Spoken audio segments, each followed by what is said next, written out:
Baik, Assalamualaikum warahmatullahi wabarakatuh.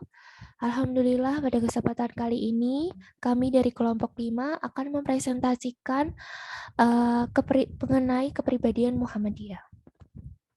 Namun sebelum kita masuk kepada materi kepribadian Muhammadiyah, akan lebih baiknya kita memulai dengan pembacaan ayat suci Al-Quran yang akan dibacakan oleh Saudara Nabil.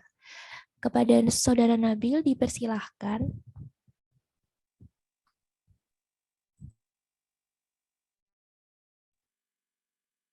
A'udzu billahi minasyaitonir rajim. Bismillahirrahmanirrahim. Qul innani hadani rabbi ila syiratim mustaqim. Dinan qiyamam millata Ibrahim hanifa wa ma kana minal musyrikin. Qul inna sholati wa nusuki wa mahyaya wa mamati lillahi rabbil alamin. La syarika lahu wa bidzalika umirtu wa ana awwalul muslimun. Shadaqallahul azim. Shadaqallahul Adzim, Maha benar Allah dengan segala firman-Nya. Baik, tanpa menunggu waktu, mari kita akan memulai membahas mengenai kepribadian Muhammadiyah.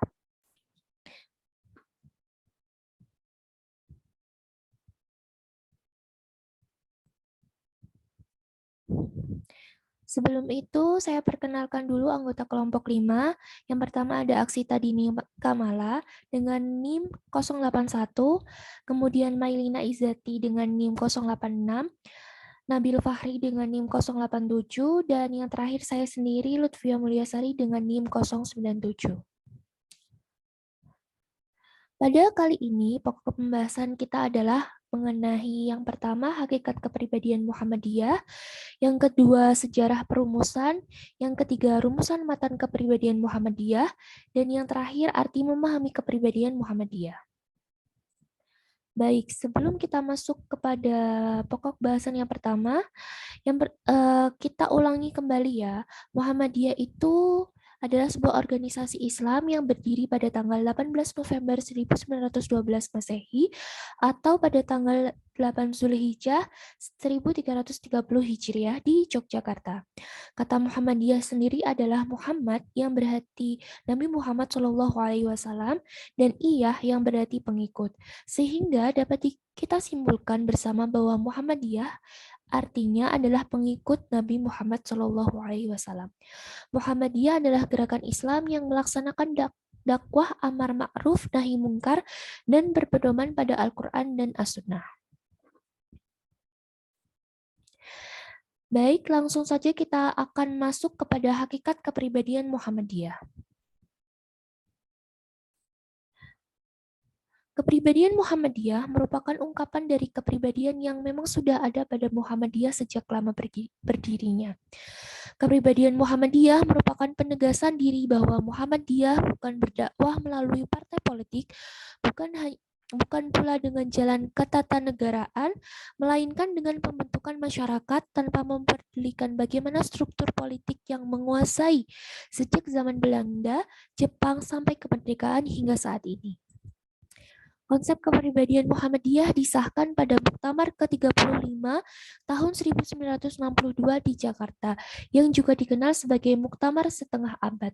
Pada penutupan muktamar tersebut yang diselenggarakan di Gelora Istora Senayan, Insinyur Soekarno menyampaikan pidato yang menarik, yakni makin lama makin cinta Muhammadiyah. Insinyur Soekarno sendiri masuk menjadi anggota Muhammadiyah sudah sejak tahun 1930-an. Baik, yang kedua adalah sejarah perumusan kepribadian Muhammadiyah yang akan dilanjutkan oleh rekan saya.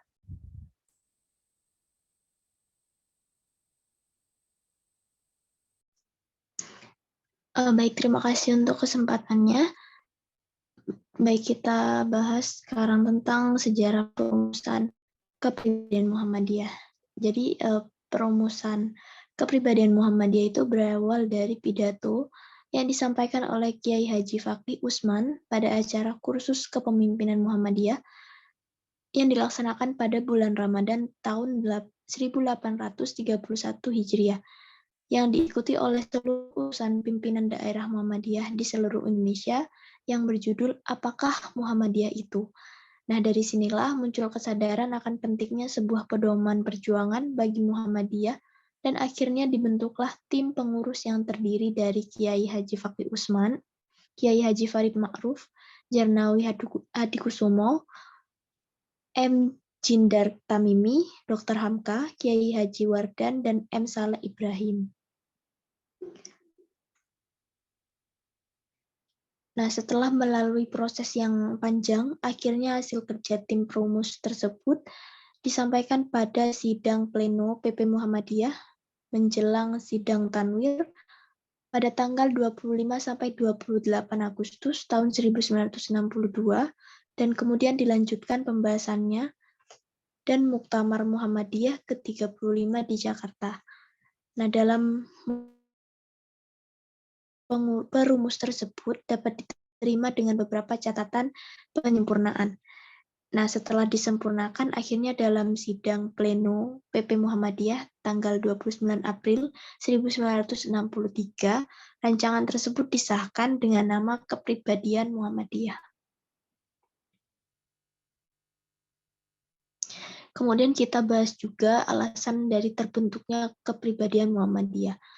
Yang pertama adalah karena munculnya zaman demokrasi terpimpin, yaitu zaman Nasakom atau pemerintahan Nasakom tanggal 5 Juli 1959, adanya dekret Presiden Soekarno, dan munculnya Super Semar pada tahun 1966.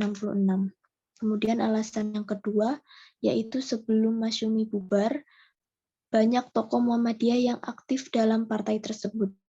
Kiai Haji Fakih Usman sebagai Wakil Ketua DPP Masyumi. Kemudian alasan ketiga, yaitu Partai Masyumi dan PSI, Partai Sosialis Indonesia, menolak sistem demokrasi terpimpin dan menolak masuk kabinet karena bersanding dengan PKI. Kemudian yang keempat, yaitu pada tahun 1961, pimpinan Pusat Muhammadiyah menyelenggarakan kursus kepemimpinan di Yogyakarta yang dihadiri oleh seluruh pimpinan Muhammadiyah di seluruh Indonesia. Kemudian yang terakhir, yaitu adanya spirit untuk menegakkan ajaran Islam melalui jalur dakwah dengan tidak berpolitik praktis. Pembahasan selanjutnya tentang rumusan matan kepribadian Muhammadiyah akan dilanjutkan oleh rekan saya.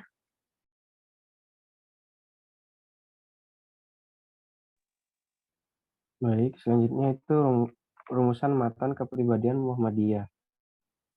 Kepribadian Muhammadiyah itu memuat 4 hal pokok yang saling berkaitan. Di antaranya itu apakah Muhammadiyah itu, yang kedua apa pedoman amal usaha dan perjuangan Muhammadiyah, lalu yang ketiga apa dasar amal usaha Muhammadiyah, lalu yang keempat bagaimana sifat dakwah Muhammadiyah. Yang pertama yang akan dibahas itu apakah Muhammadiyah itu. Muhammadiyah itu persyarikatan yang merupakan gerakan Islam, dakwah amar ma'ruf nahi mungkar yang bersumber pada Al-Quran dan hadis yang dakwahnya ditunjukkan pada 2 bidang, perorangan dan masyarakat. Dakwah dan amar ma'ruf nahi mungkar pada bidang pertama atau perorangan terbagi menjadi 2 golongan, yaitu golongan yang pertama kepada orang yang memeluk Islam bersifat pembaharuan atau tajdid. Ini pemurnian dengan mengembalikan pada ajaran Islam asli. Yang kedua kepada yang belum Islam bersifat seruan dan ajakan memeluk agama Islam dengan memberikan contoh tauladan yang baik.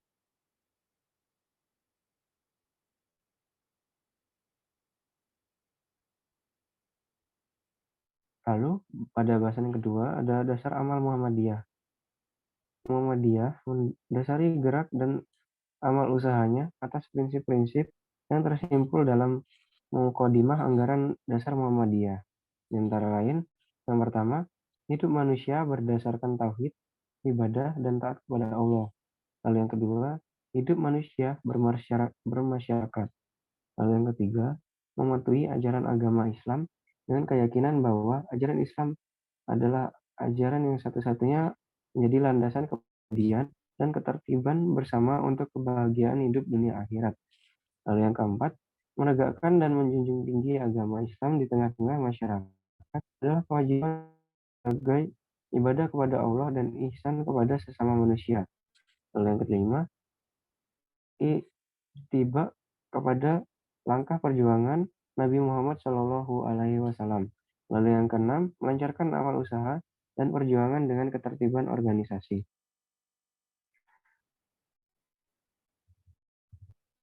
Lalu pada bagian ketiga itu pedoman perjuangan dan amal usaha Muhammadiyah.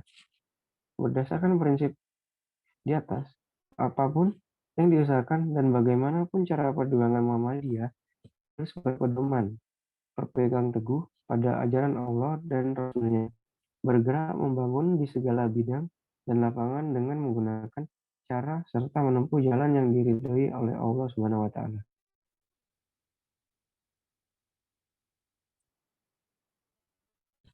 Lalu pada bagian yang keempat itu sifat dakwah Muhammadiyah. Sifat dakwah Muhammadiyah yang pertama adalah beramal dan berjuang untuk perdamaian dan kesejahteraan. Lalu yang kedua, memperbanyak kawan dan memelihara ukhuwah Islamiyah. Lalu yang ketiga, bersifat keagamaan dan kemasyarakatan.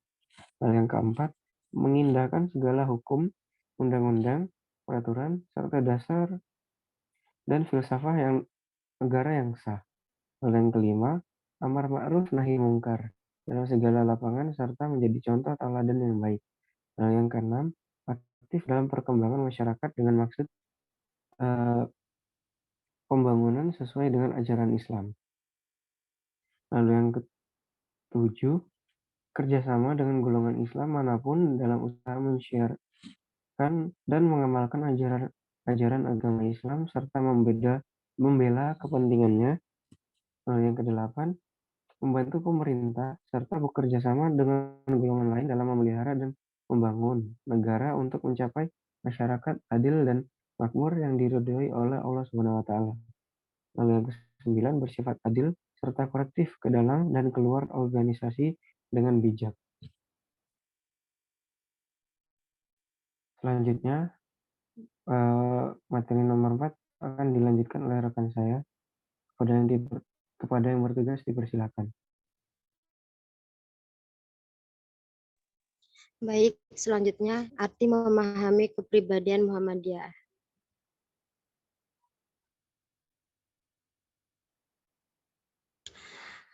Kepada siapa kepribadian Muhammadiyah diberikan? Kepribadian Muhammadiyah pada dasarnya adalah memberikan pengertian dan kesadaran kepada masyarakat agar mereka mengetahui tugas dan kewajibannya, mengetahui dasar-dasar beramal usaha, serta mengetahui sifat atau bentuk irama bagaimana mereka harus bersikap pada saat melaksanakan tugas dan kewajiban mereka. Cara menuntunkan kepribadian Muhammadiyah. Yang pertama, pendalaman pengertian mengenai dakwah. Yang kedua, menggembirakan dan memantapkan tugas berdakwah. Yang ketiga, yaitu kepada sasaran dakwah hendaklah diberikan tugas tertentu seperti melaksanakan pengajian rutin. Yang keempat, berdakwah sesuai dengan masa sekarang serta perlu dilakukan musyawarah yang bersifat evaluatif.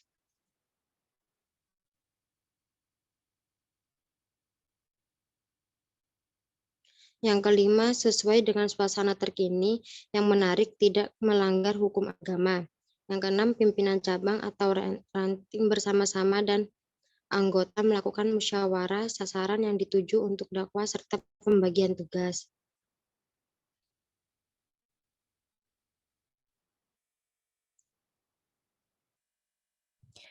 Baik, alhamdulillahirrabbilalamin.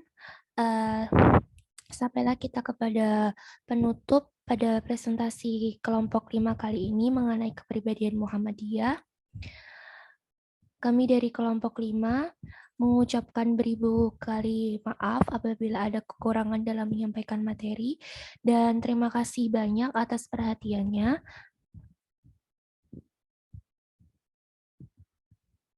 Terakhir kami mengucapkan wassalamualaikum warahmatullahi wabarakatuh.